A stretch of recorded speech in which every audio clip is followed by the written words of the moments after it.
Like a Hellcat.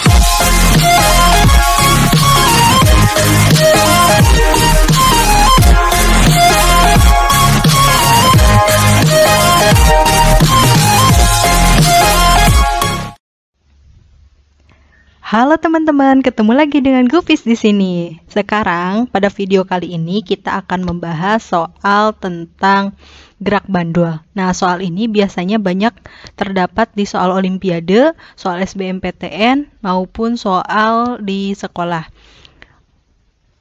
Oleh karena soal ini sangat famous ya, sangat terkenal. Jadi mari kita coba untuk mengerjakan soal ini. Soal yang mau kita kerjakan saat ini ialah soal SBMPTN tahun 2018 seperti biasa ya. Nah, dalam soal ini terdapat sebuah benda bermassa M diikat oleh seutas tali dengan panjang L sama dengan 2,5 meter.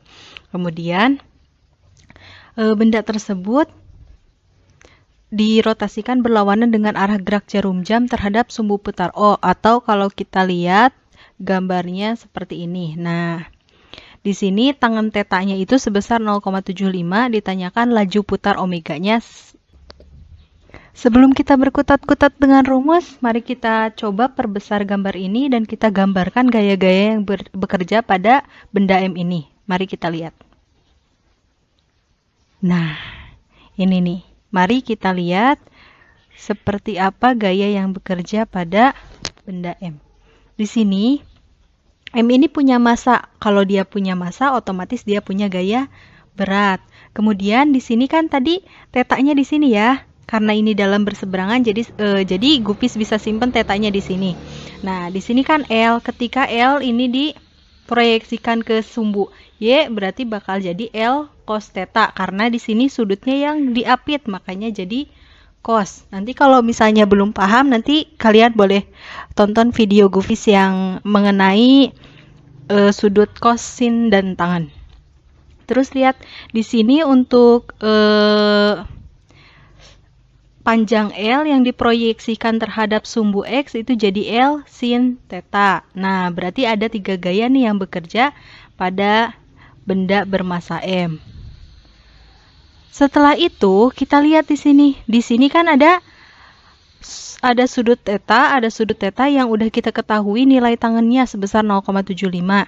Kalau nilai tangannya udah kita tahu, berarti sisi samping sama sisi depannya kan bisa kita dapatkan seperti ini. Nah, untuk tangan itu sisi depan per sisi samping. Jadi, tangan theta sebesar 0,75 bisa kita ubah bentuknya jadi 3/4. Nah, kalau gitu perbandingan nilai sisi depan sama sisi sampingnya itu ini perbandingannya 3, yang ini 4 ya.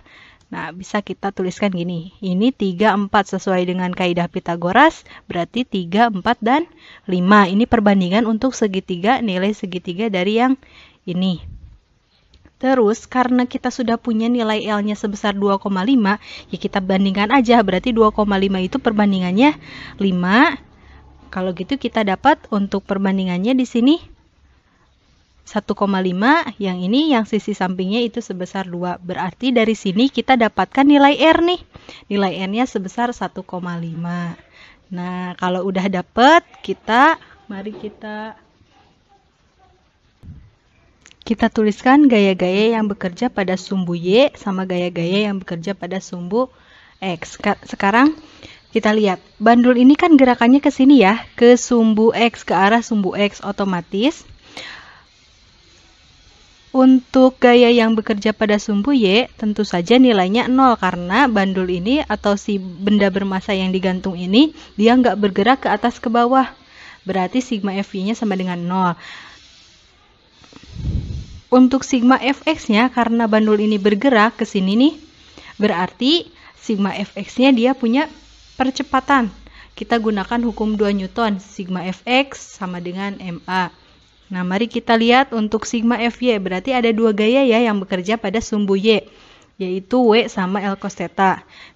L cos theta min mg itu sama dengan 0, atau mg-nya bisa kita pindahkan ke sini. Jadi L cos theta sama dengan mg. Nah, untuk yang sumbu X, karena di sini hanya ada 1 gaya yang bekerja, yaitu L sin theta, maka kita tulis aja. Bisa langsung L sin theta sama dengan M omega kuadrat R. Kenapa di sini M omega kuadrat R? Ini dari percepatan. Percepatannya itu percepatan sentripetal karena percepatannya arahnya menuju ke sini atau gerakannya gerak melingkar. Makanya kita pakai percepatan sentripetal. Iya. Dan di sini tadi L cos theta sama dengan mg, makanya kita bisa dapetin cos theta sama dengan mg per L. Kita kembali ke sini.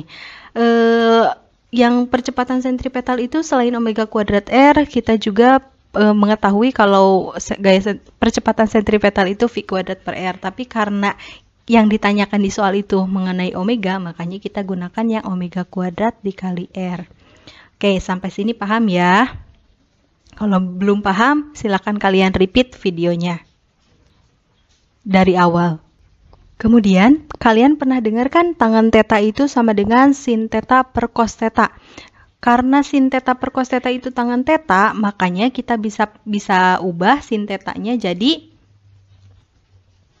tangan theta dikali cos theta. Berarti si sin theta udah kita ubah jadi bentuknya seperti ini. Terus kita masukkan nih nilai cos theta sama dengan mg per L. Berarti masukkan ke sini. Kenapa kita mau mengubah sin theta jadi cos theta tangan theta? Karena yang kita ketahui kan tadi di soal itu nilainya tangan theta yang kita ketahui, terus nilai cos theta juga kita ketahui dari sigma F-nya sama dengan 0. Makanya kita ubah sin theta-nya jadi tangan theta dikali cos theta. Oke, kita ubah langsung. Nah, jadi L dikali tangan theta dikali ini nih cos theta-nya mg per L sama dengan M omega kuadrat R. Nah, lihat nih di sini, ini ada L dibagi L, berarti bisa dicoret ya. Terus ini M juga sama ini bisa habis, berarti kita habisi saja. Terus, sehingga kita dapat nih tangan theta dikali G, ini sisanya sama dengan omega kuadrat dikali R. Oke, paham ya? Nah, kalau udah sampai persamaan ini, tangan theta kita punya percepatan gravitasi, kita punya omega kuadrat itu ditanyain, dan R tadi kita udah dapat sebesar 1,5. Berarti kita bisa mengerjakan soal ini secara langsung. Yuk kita kerjakan.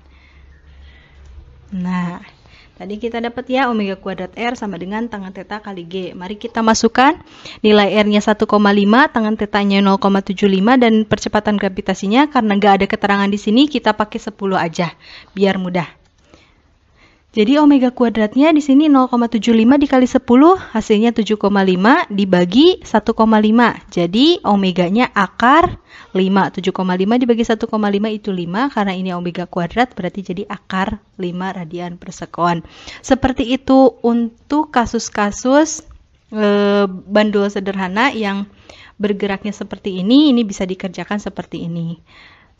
Oke, sekian dari Gufis penjelasan kali ini tentang bandul sederhana. Kalau misalnya kalian belum paham mengenai materi kali ini, mengenai soal pembahasan kali ini, silahkan kalian coba putar ulang, repeat terus sampai kalian paham. Nah, kalau kalian udah paham, kalian bisa coba kerjakan soal-soal yang berkaitan dengan bandul sederhana seperti ini. Oke, sekian dari Gufis. Sampai jumpa pada pertemuan selanjutnya.